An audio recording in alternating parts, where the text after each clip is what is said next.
What's up, everybody? Welcome to the Nihilo podcast. It's Eddie here, joining you again. I've got a special guest, Nate Burkhalter. Man, Nate Burkhalter is so many seasons deep on American Ninja Warrior. I lost count. I was going to tell you what it is now, but I've already lost count. He's also competed in one of the world's toughest reality TV athletic competitions, and he's done that twice. But I think most importantly, man, he's a man of faith and somebody that has interjected faith all throughout his journey, even despite being an elite athlete. Nate, man, thanks for jumping on the show with me. Eddie, thank you so much. Glad to be here. I want to bring some passion and some energy to this, so I'm glad we get to chat, and hopefully it'll be exciting for everyone listening. I think it will be. And you've been on television a lot, doing some crazy stuff. This will probably be one of the least crazy things you've ever done, but I appreciate you gracing us with your presence on a podcast like ours, man. This is going to be an absolute blast. Come on. Yeah, let's have some fun. And let's encourage some people. Of course. Yeah. So American Ninja Warrior, you're an athlete, you're competing, but let's talk a little bit about what gets somebody to getting motivated to even try to compete for American Ninja Warrior. So what was your early life like? You became a Christian, all that stuff. Give me sort of like the 5,000-foot overview of sort of what sets you up to get into American Ninja Warrior. Yeah, I'm not your typical athlete backstory. I mean, now I operate, been on Ninja Warrior for 7 years, been on another TV show. I've done a lot of high-level athletic things, but I'm 38, and that didn't kick off for me until I was 30 years old. So the backstory was, I worked my way into a college athlete, but growing up, I was a preacher's kid, Memphis, Tennessee, and then we got out into the boonies of North and South Louisiana. I homeschooled a good bit. Wasn't very athletic and didn't have many opportunities to play sports. So I remember 5th grade being out there in left field, the crap position, and I'm picking daisies in the outfield, and the ball comes out to me, and people are yelling at me, and I'm like, oh, what do I do with this? Right.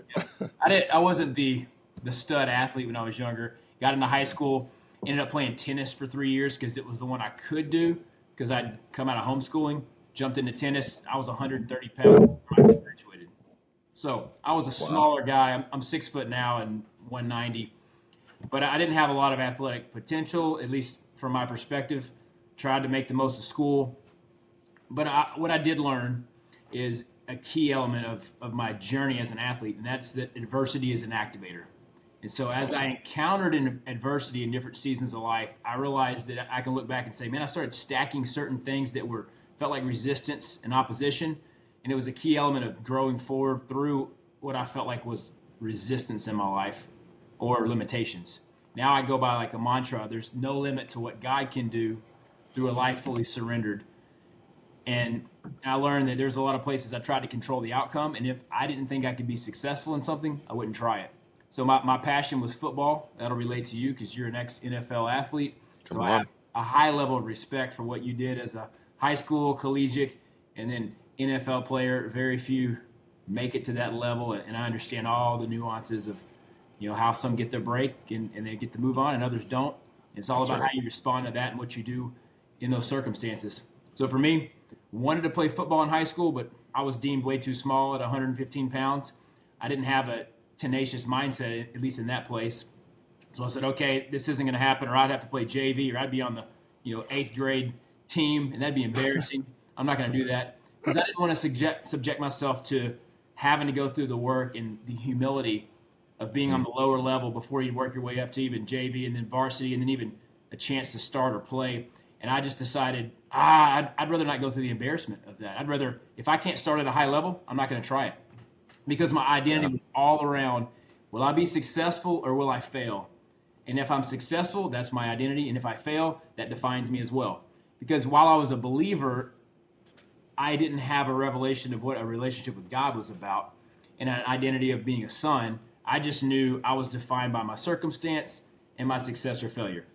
So I chose not to pursue what was important to me at that time, which would be football. I say that to say I still made the most of my situation. I got plugged into a high school in 10th grade. I had homeschooled a few years before. I didn't have any credits, or I didn't get accepted for any of the work I'd done previously. So I was 17 years old because I was held back in 3rd grade. But I show up in public school, and I get placed in 9th grade, although I'm an 11th grader age. That was embarrassing for me. Poor Southern kid, driving a beat-up old pickup truck that I'd bought because I worked on like ranches and farms and camps and didn't have much going for me. But I learned that if I worked really hard, I could make up that year of school that I lost in credits. I can make it up. So essentially, I did 4 years of high school in 3 years. And what I realized is when your back's against the wall, you have an opportunity to fight forward or just to give up. And I realized I do have enough of a tenacious spirit, because I believe, just like all of us, God's put us here on this earth for a reason. And so whatever we're facing, it's like preparation for the next thing that's going to come. So I can either walk away from it, or I can decide this is going to be the thing, the situation I'm going to make the most of, and trust that if I give it my all, God's going to make something out of it. Now, I didn't have the God lens to wrap around that at the time, but I had something in me that just said, keep fighting forward. So long story short, that gave me a little bit of tenacity and drive. I get on to college. I gained a lot of weight because I started really lifting, working out, understanding supplements, nutrition, sleep, getting air conditioned at night. And I bulked up from 130 to about 190. I was doing a lot more training, and I realized I was a pretty good athlete. Started playing flag football, and I realized I was really good at that. So after my first year in college, I had met a lot of guys at Louisiana Tech that were on the football team. Started doing some practices with them and telling them, what's it like to walk on? And they're like, bro, you could definitely walk on. You need to get in this. And so I had some friends that helped me. I started training a little bit more specifically for that. Sophomore year in college, I'm in the engineering discipline because I decided, I don't have the athletic future. Let me use my mind. And I did my best in that career. But I ended up walking onto the football team to play as a wide receiver. Now, in that process, as I'm seeing potential, I'm still a little bit afraid that I'm going to be defined by this potential rejection. Maybe I get on the team, maybe I don't.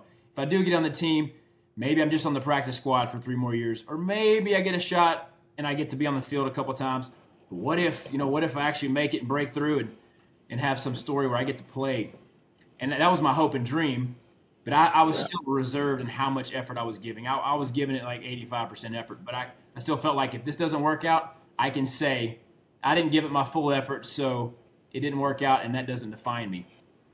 That brings me to a thought I'll reference in the future, which is a scripture, Deuteronomy 4:29. God says, if you seek me with all your heart and all your soul, that's where you'll find me. And when I read that, I'm still in this time in college. I'm not walking in my faith. I grew up, I saw a lot of hypocrisy in the Christian realm, and I thought, man, I don't know if these people really live what they believe. I don't know if God's real in that sense. Like I'd seen some spiritual things that made me believe God's real, but I had a real relationship. All I knew is a dad who was very disciplined, very much like do what you're supposed to do and you won't get in trouble. Don't do what you're supposed to do. You're going to get the hammer.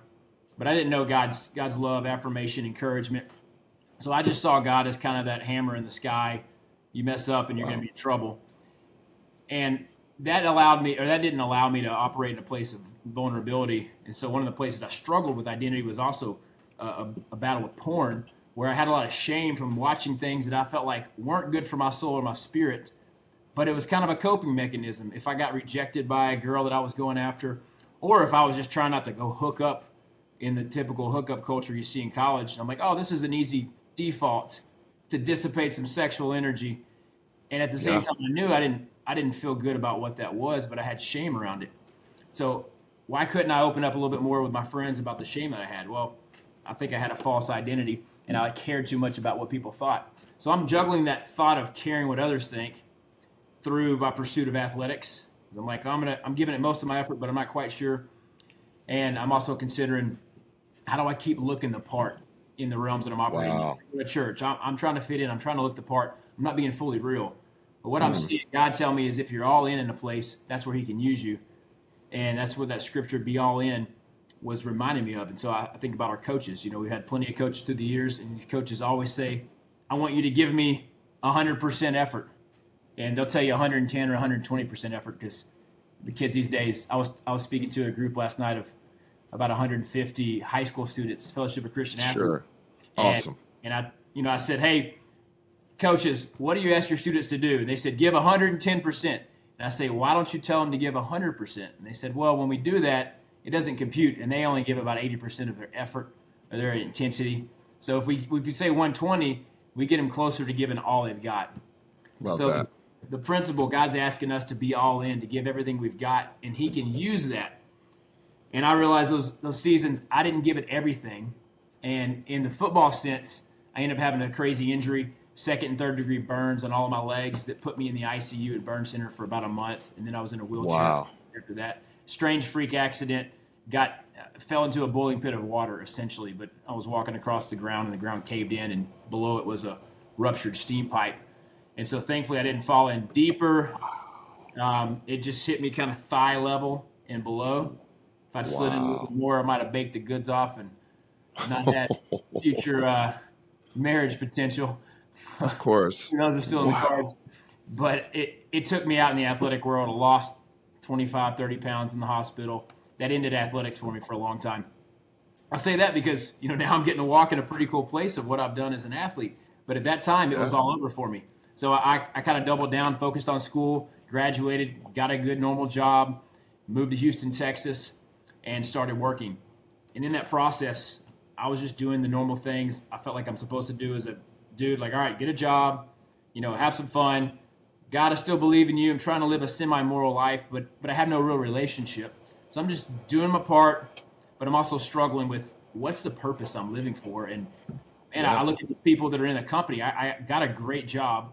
And my dad was a pastor. We had no money growing up. So suddenly I'm making, a base of $100,000 a year. And I'm like, wow, I have made it. I'm rich. Now, that's not NFL money. But where I came from, in a trailer home, I was like, dang, we're doing good.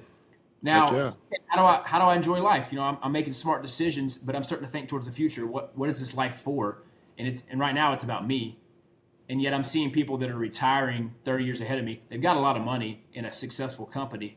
And yet some of them die pretty soon after retirement, or others are miserable. And I started kind of looking back to some Bible stories that I heard when Jesus said to this one guy, a wealthy farmer who raked in a huge harvest in our day and age, some guy that sold his company and he pulled in $10 million. That's right. And he's like, great, you get to sit back, you get to retire, be at ease, enjoy life, you've made it. And yet Jesus says in this parable, he says, God says, you fool, your spirit will be required of you this very night. And I remember hearing that, and I was like, that's a strange parable. What does that mean? Well, about a week later, the mentor that had convinced me to put all of my ideas and dreams and maybe pursuit of God or doing something atypical, he'd said, hey, don't think about all those things.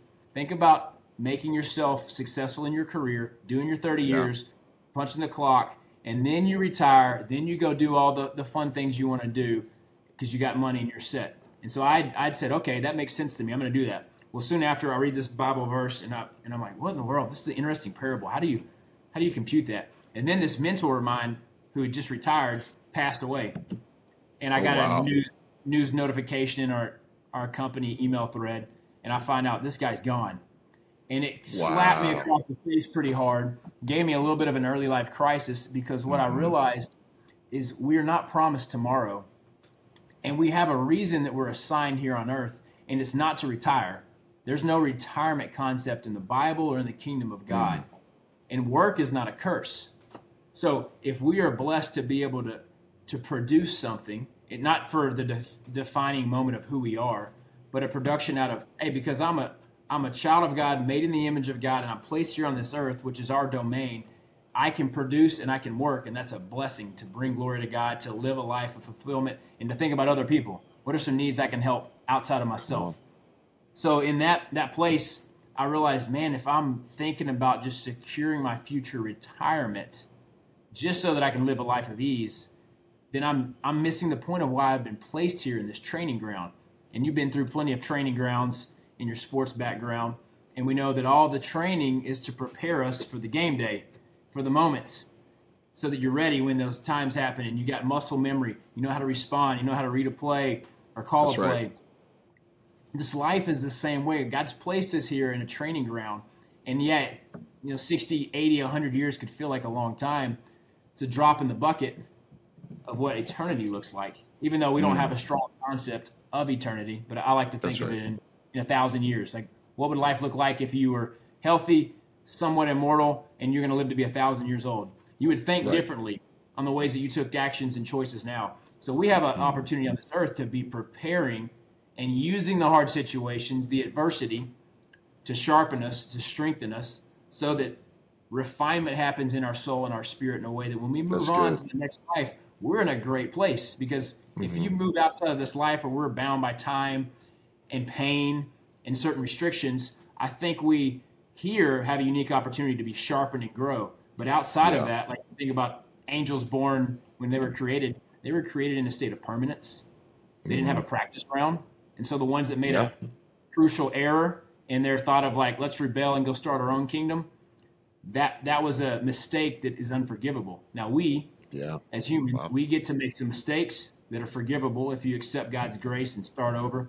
And through that, it's like we get a lot of practice before the permanence.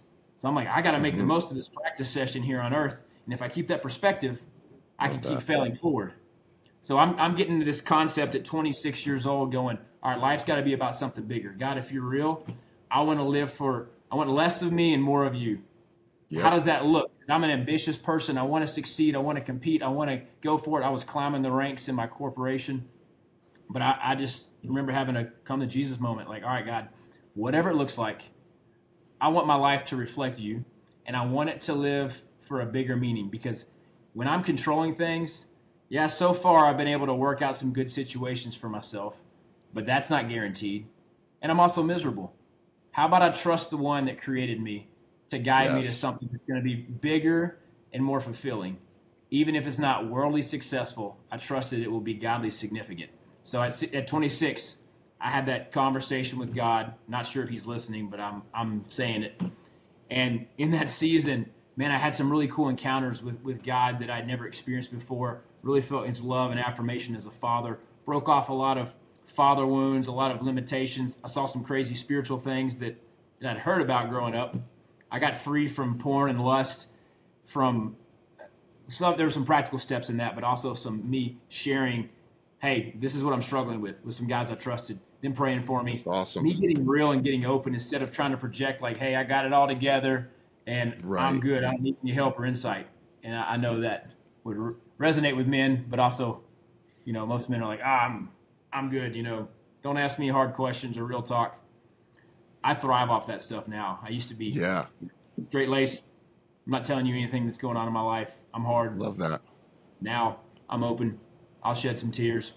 But that season really broke off a lot of my worldly performance mindset and helped switch me into, all right, God, what's it look like to live for you? How do I do this? Because I've always just kind of played the religious game, done what I was supposed to do in church, but then I'm out partying with my friends, doing my thing there. And I'm kind of living in two worlds. Now I was like, I'm all in. And I'll throw away all the things I think are of worldly success. And to me, the question was, God, does that mean I quit this career and the job that I've got and switch over to like going to being a missionary? And you're a pastor right now, so you know what it's like in that world in Seattle to live out your life in a public way, to lead others. And I'm sure there's some frustrations with some people that don't get it, some people that misjudge you or label you in a way that doesn't fit who you are and the character you have.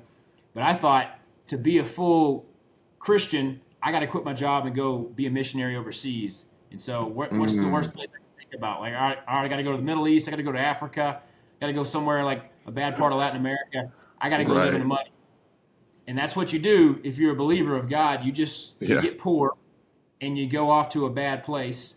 And that shows that you're loyal, you're faithful, you're doing what you're supposed to do. And that sounded miserable to me, but that's kind of the first thing that came to my mind of throwing it all away. Sounds miserable to me too.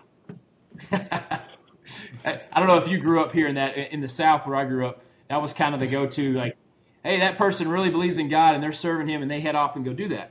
And I am not diminishing both the need and the value of those things. But I think if you're called to do it, God will equip you. But he's not going to call us to do something. He's not going to force you to go do something that he hasn't equipped you to, give you a passion to it, an ability to sustain in. I just thought that was scary. And giving your life to God means he's going to make you do something miserable. But thankfully, that's not the way it worked out. That's not the way. That's not the way. And that's not God's way, right? I think he has great things for us, and he implants in our heart a desire to live a life of significance. But it has to come through surrender and submission to his process. And so he's got to build that foundation before he can grow us and elevate us in something. So for me, I got to go into a season for a couple of years of just really building the foundation, stripping away my thoughts of worldly success and achievement. And as I grew in that place and got to a pretty calm state, one, just felt at peace to continue my job and just keep serving there, loving the people I could work with. Wow. Taking bigger risk. I had an identity change where I was no longer bound by the fear of failure. I could still make wise, calculated risk, but I could step forward. And I ended up having some success in my company through some atypical creative ideas I brought that I felt like God got inspired. And so I pushed that forward and ended up being successful. And that sent me overseas on some cool assignments, Africa, Norway, a few other places. But in this season, out of nowhere, 7 years after my college burn injury, all of a sudden I get a text message and a friend says, hey, you should check out this TV show called American Ninja Warrior. And I was like, what is that? I don't watch TV, but I still train fairly regularly. I'm just like you, like once an athlete, always an athlete. I want to keep my body sharp. I wasn't married then. I'm not married now, but I hope to have a lot of kids in the future. So I'm like, I got to stay young, stay healthy so I can wrangle these kids and hopefully my grandkids one day. So I had a mindset of still keeping my body disciplined, but I didn't have any overall thing I was working towards. Well, I saw that TV show and it sparked something in my spirit. And I was like, I got to go for this. So I began the process of training, finding a gym, applying for the show. I do that application, and they actually called me. That's crazy. So I got a call back from American Ninja Warrior, like, hey, Nate, this is one of the producers on American Ninja Warrior. I'm like, oh, my gosh, this is the moment. Wow. Yeah. And they said, hey, thanks for applying. We're not going to pick you this year, but, sometimes we call people and let them know that we didn't pick them. Thanks, bye. What? They hang up the phone on me, and I'm like, But this was the redemption. This was going to be this, So I got hit with that, not just my first year, but my second year as well. Now, as a football player, you understand in college, there's a walk-on process. For a athlete that doesn't get a scholarship, there's a process where some of those athletes can still walk onto the team, which is what I tried to do in college. And you eventually earn a spot, maybe you get a scholarship, or maybe you just get to play or participate in practice. Well, I heard it with Ninja Warrior that time before to become really popular. There was an element of being able to walk on for some people that didn't get the official invite or the scholarship. So I ended up camping out about 2 weeks in Dallas outside of where they were building the course for the Southern Regionals. And the day of the competition, one of the producers came out and said, hey, the first 20 people in line, we're going to run y'all through the course like a test dummy. But if you make it through, we'll count the run, and you'll be somewhat included in this. And so because I camped out and kind of held a spot in line for, 14 days or 13 days, I got a chance to be on the court. And I did pretty well. I didn't move on to the regional finals that year. I did well enough, attracted the attention of a couple of the producers. So when I applied again the next year, they knew who I was. They still didn't pick me. But it gave me a footing. So the point I'm saying with this, and the thing I want to emphasize to those listening, now that I'm an established, fairly well-known athlete, and I've had a lot of success in that world, it didn't come from me by boom. I got blessed with this great opportunity, and I just rolled in there, and everything was on a silver platter. I applied. I got rejected. I decided I'm still going to give everything I've got here. What's the next thing I can do? Champions don't make excuses. They make adjustments. And this is all layered through my new identity of what God has called me to do, how I feel I'm free to try things without it defining me, because I'm seeking to live my life for a place of impact, and this is something that's been placed before me, and I want to go with all my heart. So I'm trying all the things I can do to adjust. Year 2, don't get accepted. I walk on, same thing. I do okay, but I don't quite get through. And year 3, I was thinking about applying it, and here's the part that leads me to where I am now. Someone said, Nate, you're going to have to make an adjustment on the way you're doing these audition videos. What are you showing? And I said, well, I'm showing all my physical highlights, the ways I think I can do these obstacles. I know physically I was capable. And they said, Nate, this is an audition video, and this is a reality TV. While it's athletic, they're in a reality TV demographic. They're trying to bring engagement and entertainment, and it comes down to communication. And all you're doing is introducing yourself to the camera, and then you're showing yourself as an athlete. You're missing the point. This is about bringing energy, communication, a story. And now what I do now, a lot of what I do. I'm speaking, I'm communicating, I'm bringing energy, I'm sharing testimonies and stories of what God's doing. Now, back at that point, I was an engineer. I had been raised in the church where my dad was a preacher, and I had almost vowed I would never be on stage, never talk to people. I hated the thought of it, and for numerous reasons. I also wasn't very good at communication. So I had avoided that. Well, now I'm in a season of life where I feel like God's dangling this carrot in front of me of, I want to be an athlete, and that's the thing I want to do. And what am I going to have to do to get on that show? Oh, I'm going to have to practice communication. So if I had known that from the beginning, I probably would have run from it. But the whole time, God's set me up to begin speaking and giving me a platform to begin speaking and sharing my faith and testimony. I didn't know it at the time. So I'll make the adjustment. I share how I was doing a mission trip overseas, helping drill some water wells, and working with an orphanage that some of my friends had started. And I just spoke most of the time on my video instead of showing all the highlight reels. Well, they called me like the next week. Hey, we saw your video. We want you on the show. That's an interesting story. Congratulations. So I'm dancing, losing my mind, like, oh, that's all it took this whole time? I thought it was about being a better athlete. Actually, it was about something else in this case. Make that note for those of you in your career, whatever you're doing, and you're trying to get better at being we usually have, in my world, it was operational, technical, and then leadership. And in leadership, I'd say communication. So I was a really good engineer in the operations sense. I could oversee operations, but for me, be well-rounded, I also had to have a good technical understanding. That was kind of the degree, the books. And then you had to bring a leadership element, a communication ability. If you had all three, you could grow. If you had one, you would get pigeonholed in a small corner, and they'd say, great, you just do your job. You do the calculator over there, whatever it is, put it into your industry, and you get stuck there. But for us to be well-rounded, we need to think about, the power of three as a believer, the Trinity, the Father, and the Holy Spirit. As an engineer, I can see when you take one rope, it would break at 100 pounds if I had a certain type of rope. But if I wove in two other ropes with it, kind of in this braided pattern, it can 10x the strength of that. So the power of these three things. And I applied to me in this situation. So I got on Ninja Warrior, and I ended up beating the rounds, moving on to the national finals. I'm getting TV features. It's kind of taking off. I'm 30 years old at this point, and I'm like, wow, I'm getting to live out and achieve some of the dreams I always had as an athlete. And I had a chance to win the $1 million prize that year in the national finals, and I ended up breaking my ankle the night before the national final competition. Gosh. So one of many injuries in my path and journey. But as we talked about in the beginning, adversity can be an activator. So I'm now in a place of, I've had some breakthrough, but now I'm facing adversity. And there's a scripture that popped out in that time. It was Romans 8:28. And you've probably heard this in a million times, but it says, God works all things together for the good of those who love him and are called according to his purpose.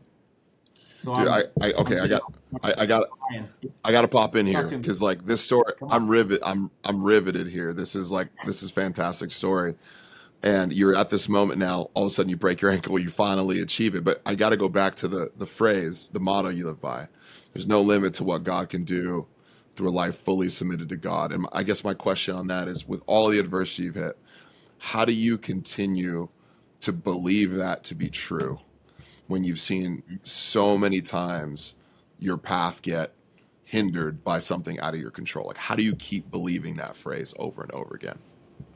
Ooh, hey, that's a profound question.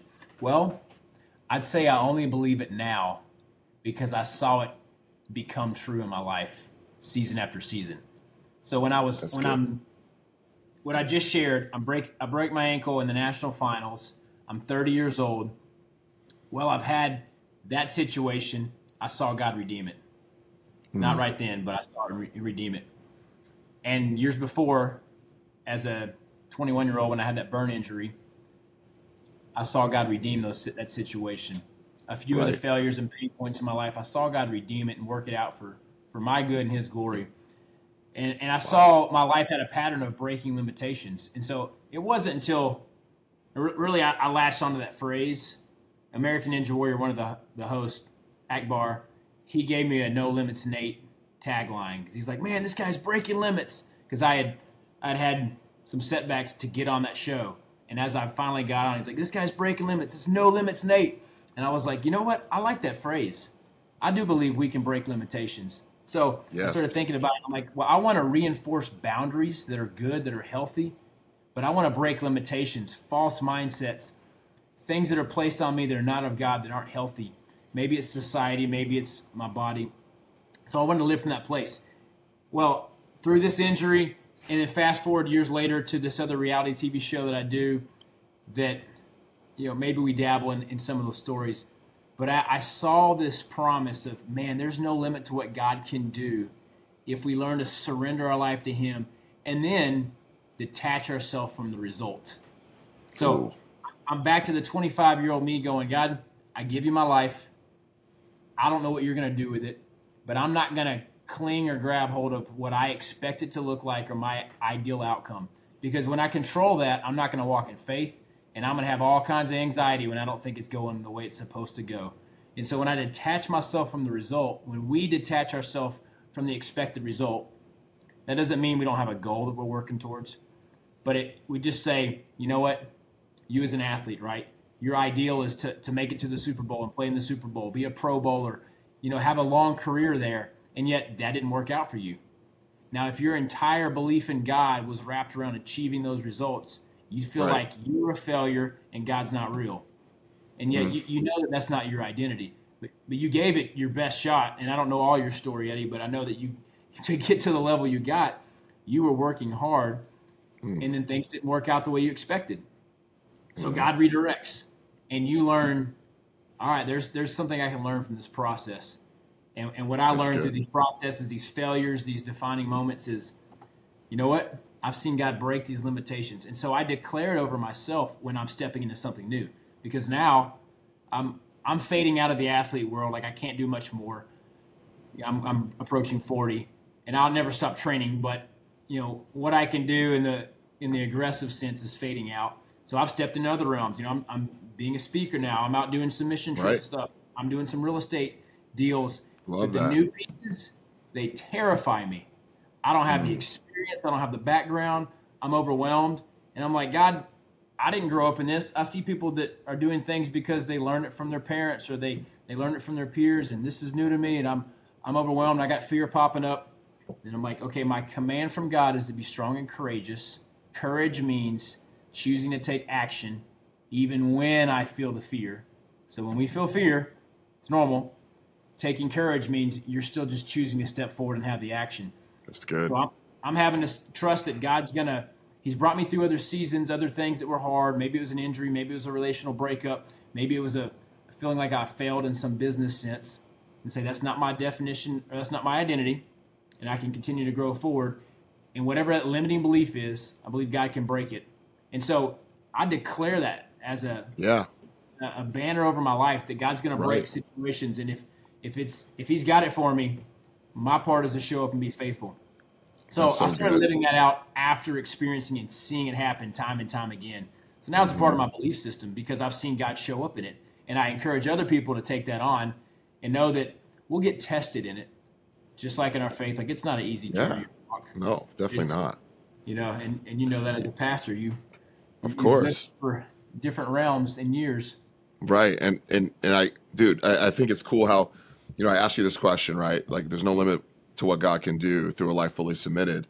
But the reason why it's your motto is because you've seen the evidence of God on your life over the course of so you've looked back and you can say, hey man, look at the moment when I got these burns. Look at the moment in this moment, in this moment, in this moment. And you're seeing that be true as you've submitted to God. And so like, it's not as if like, it's the mindset that got you there. It's that, no, I'm looking back at the graces of God and I'm seeing that. And now as a result, I can then reinforce it on my life. And like you said, I could speak that over my next situation because I've seen what He's continued to do over and over again in my life. That's so awesome. That's good. So a scripture I'd lace with that, and I know it sounds like I'm preaching here, and I'm sure we have athletes and we have business. We love it. Everything else, but I apply this stuff to the business realms and the athletic realm. So the scripture, Matthew 6:33, says, seek first the kingdom of God, His righteousness, and everything else will fall into place. And if you break down the definition of righteousness, it means doing things God's way. So there's like an order, there's a process. As an engineer, I love like a process. Give me a checklist, give me the thing. Yeah. So when I hear that commission, seek God's way first, seek his kingdom, build something else besides you, and then he'll give you the other parts that you need. So it's not me grabbing hold of everything I can acquire in life and defining my own success. And so as I apply that whole no limits piece, there's no limit to what God can do if you surrender and submit and then let him decide what's going to be important. So as I began living this Ninja Warrior journey, I'd never heard about it before. I wasn't pursuing it. All I had done in that season of life is surrender my life to God and say, I'm all in for whatever you call me to do. And okay, I'm going to volunteer over here. And I'm doing the stuff that's way beneath me in my perspective. And yet Jesus modeled being a servant leader, and it wasn't about status. And so I was like faithful to do that. And I thank God put me through a preparation and a testing season, because man, I'm still doing it now. I go do some of these small events, sometimes paid, sometimes for free, sometimes it's out in the boondocks, and I'm like, is this beneath me right now, God? And he's like, it's never beneath you. Come on. Cool. Then I'll show up right here. And cool side is I get to be in some places that like feel like they're more status or they're more seen. And right. I'm like, all right, that's not the point either. Like these people I get to serve and love here. So when I was putting that Matthew 6:33, seeking God's way, that's when other things came. Now we can't manipulate our way forward. Like, okay, God, I'm gonna be humble here and do some of the humble stuff, and then you're gonna have to now bless me. So I just let him define that stuff. Now let's walk a little bit further in this journey to tie in where I am now. Come on. And so as we're walking through this Ninja Warrior piece, and I'm making these declarations like Romans 8:28, God works all things together for the good of those who love him and are called according to his purpose. Well, after I break my ankle in the national finals, I'm like, man, this doesn't seem like anything good can come from it. Mm-hmm. But I declared that scripture in faith. I remember like making a little selfie video on my phone, like, okay, I'm talking to myself. Nate, God's going to work this out. And I'm crying because I'm just lost. It's been 3 years of me doing this, and I thought maybe I'd win the $1 million and I get to retire and go on to something else. But that didn't happen. So it took me 3 more years before I got back to the national finals. Trying, working. I'm still doing my engineering job overseas, Africa, Norway, back to Houston. Eventually get back to the national finals 3 years later and had a breakthrough, beat the first round, get a nasty bout of food poisoning, puke my guts up, get an IV put into me right before I run, and I end up beating the next round. And it was like the semifinals and the playoffs. It was wild. Now, I beat that last round, or the second to last round, by 1 second, and then I collapse, pass out. They wake me up and say, hey, you got to move on to the last round. Here's your chance to win the $1 million. Oh, my gosh. I can't move. I got up and tried the next round, and I failed immediately. I was in a bad spot. It was a good breakthrough as far as some success on that show and overcoming some other injuries I'd had. So it was a highlight day, and yet ultimately I didn't win the overall competition. I didn't win the $1 million. And the little fact outside of that is I'd already quit my job as an engineer. I'd felt That's crazy. For a couple of years God prompted me, like, it's time to step out in faith towards the next thing. I want you to step forward in some ministry places. I want you to be free. And that's all I had. So I quit. And then I did the last round of Ninja Warrior, and I thought maybe this is the time I win it all. And I did. So I'm like, all right, God, what am I doing next? Like, I feel kind of foolish. Like, I've walked away from a career. My boss was like, who's paying you more money? And I was like, nobody's paying me anything. I'm going to go on some mission trips. Take my dad on a trip and do a few things, and we'll see where it goes. He's like, you're an idiot, man. All respect. I know you're a religious guy, but what is wrong with you? Yeah. So a couple months after that, I get a random phone call. I end up getting invited to go audition for a new TV show that I'd never heard of in Latin America. The creators of this TV show, they were the creators of Survivor, and they saw American Ninja Warrior, and they were like, let's put those two together and make a new show. Oh, great. And long story short, they're like, Nate, we saw some of your highlights about your injury. Well, I had like 3 of them with Ninja Warrior. But some of your injuries, your food poisoning, your overcoming, and you living overseas, a few of those pieces, we'd like to invite you under our show because this is like Survivor and it's hard, but it's also like Ninja Warrior and it's a lot of athletic stuff. You could be a good fit. You'd be the first gringo to get on there. You'd be the only guy that doesn't speak Spanish, and just come audition and see what happens. So I'm like, well, I've been through plenty of auditions, and I know typically what happens. I don't get picked. But I'll try it out. They fly me down to Miami, have a good audition. A week later, they're like, hey, you're in. We're going to send a camera crew to your house. It was like, I think it was Christmas. Unbelievable. Christmas of 2019. They send a camera crew to my house. We film a little background bio. And then I head off to the Dominican Republic for what ends up being 6 months. So I spend 6 months off the grid, no cell phone, no TV, sleeping in a shack with 9 other athletes who are my teammates. And they're all famous athletes from the NFL, from soccer, Olympic gymnasts, track and field Olympians, and from different countries in the U.S. and in Latin America.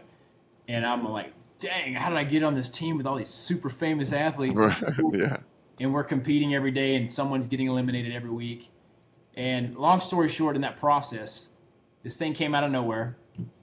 And I go through every trial, every adversity that I'd experienced over the past decade, I experienced in that 6 months. And it's sexual temptation.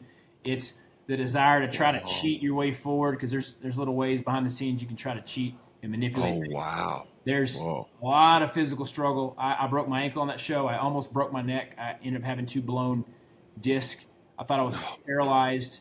And I think you had seen a little clip on that when I was in a race and being taken to the hospital.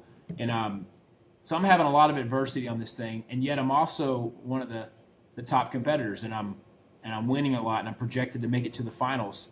Well, we're a couple weeks away from the finals. This is 6 months of this, or 5 months at this point. In 2020, COVID had broken out. We're seeing a lot of people on set that are wearing masks, and little whispers of weird things going on in the world that we don't really know about because we are unplugged. Yeah. And that was another dynamic. But getting towards the end of this thing, I end up having 2 things happen. One, I thought I broke my neck, freak accident, how I hit the ground like a little pool. We were racing. To give context to the audience listening, this thing, it's called Exatlon on television. Yeah. And you can search Nate Burkhalter on YouTube and see a few clips of what it looks like, but it's basically a head-to-head obstacle course racing, speed courses. Then you finish by, you got a basketball, you got to make it a basketball hoop. You got a baseball, you got to throw 10 yards and hit a tile and smash that tile. You've got a beanbag, you have to throw pretty hard and knock off some blocks. So you finish your race by having some kind of skill precision throw to win the point. And if your team wins enough points that day, you win overall. And if your team wins, you either get a pizza prize or you go stay a night in a normal house with air conditioning. Or maybe that day you get a chance to win a new SUV. And so I did win an SUV on that show. That's amazing. So it's a unique thing, and you're also got tarantulas crawling across your feet at night and some of that crazy side. I'm already out. Like you didn't have to say anything else. No bugs. I'm good. I'm not living in the jungle. I didn't know any of that stuff when I signed up for it. I bet you did. That's kind of like what God will bring us into. If you just say yes without asking all the questions, you will be in some situations you would not choose to put yourself in. And yet, looking back, this is one of the most incredible things I've experienced, that not only I impacted people's lives in a significant way, but man, it was a blessing to me. And so as I'm going through all these things I've kind of walked through in my past, that I've told you some of these stories of injuries and setbacks, I'm experiencing them all. And one of the scariest ones was what I thought was a broken neck. End up having a miraculous comeback from that, and a few delays because of COVID. Just few ways that God works something out. All of a sudden, I'm back in the competition.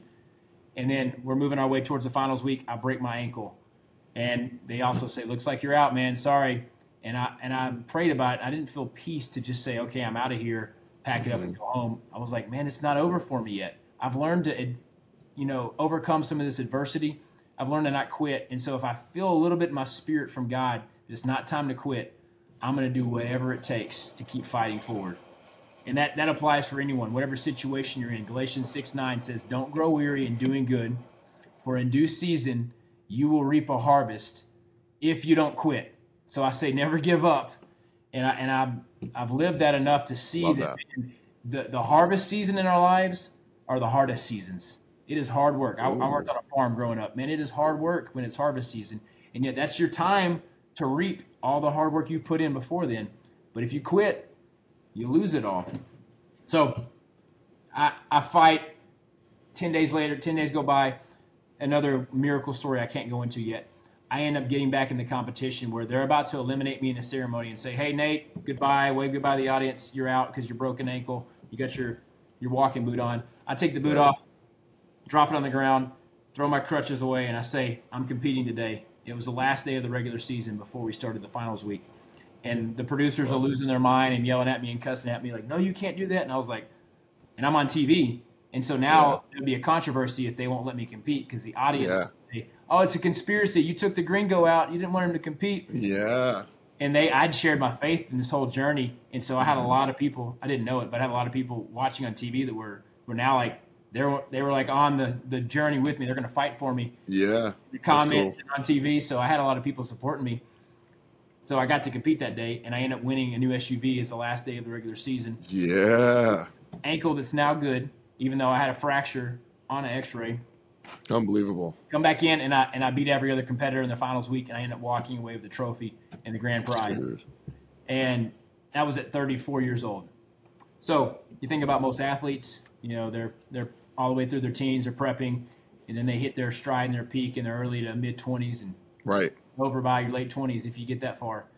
And then there's a few anomalies. And yet for my life as an athlete, God didn't really platform me until I was 30. And to some degree, the culmination of that was at 34 years old.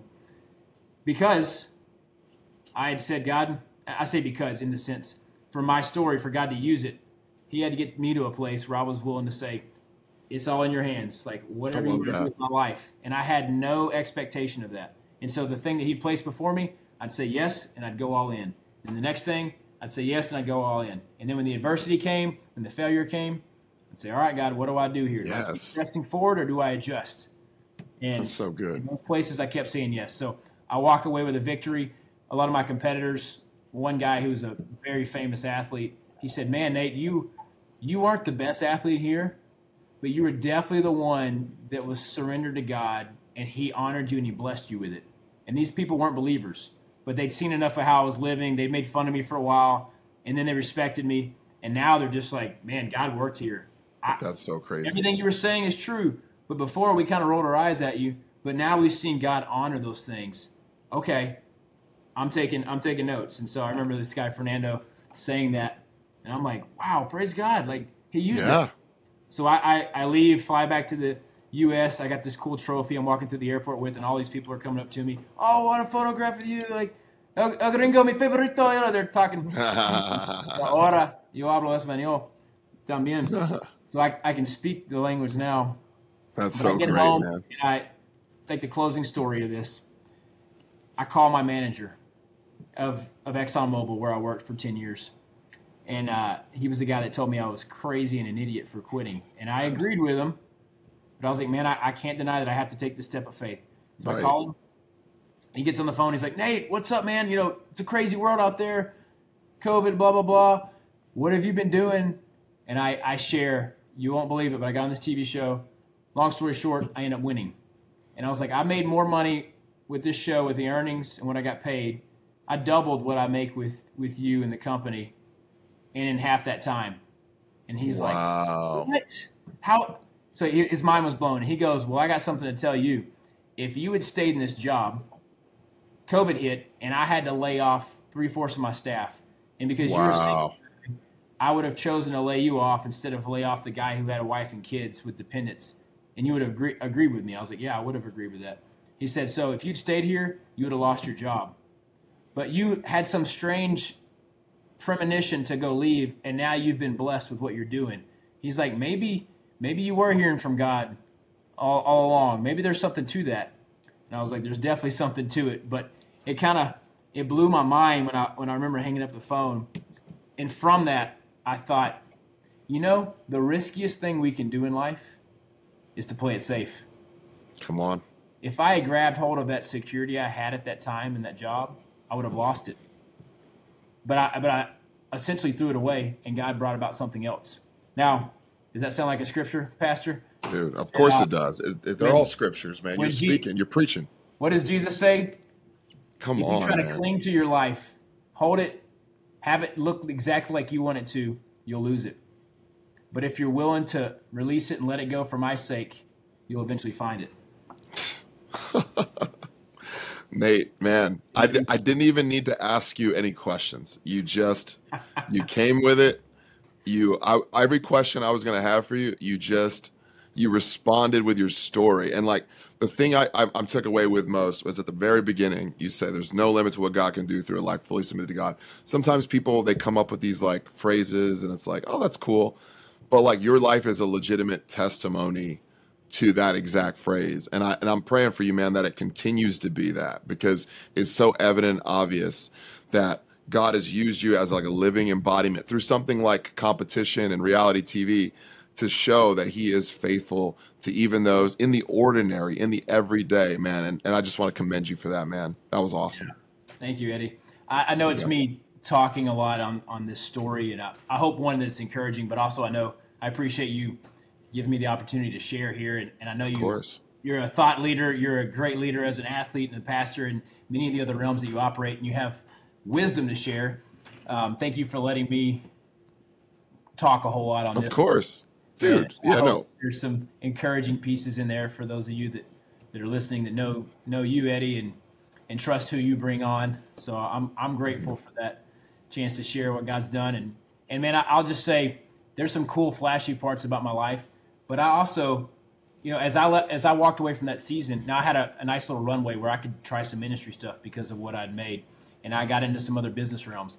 But in the past couple of years, I've lived with a family at a church, from my church, and they've said, hey, you're on the road, and I was like, I'm not making much money right now. They're like, you can just come live with us. And so I'm walking and like trusting God in the next step. And so my life, while I've found what we call some success, I also get chances to walk in humility, to trust that God's going to make a new way as I'm stepping forward in ministry and I'm growing in different areas of business. I just want to remind people out there that might go, wow, this guy, he's got it all together and it sounds really cool.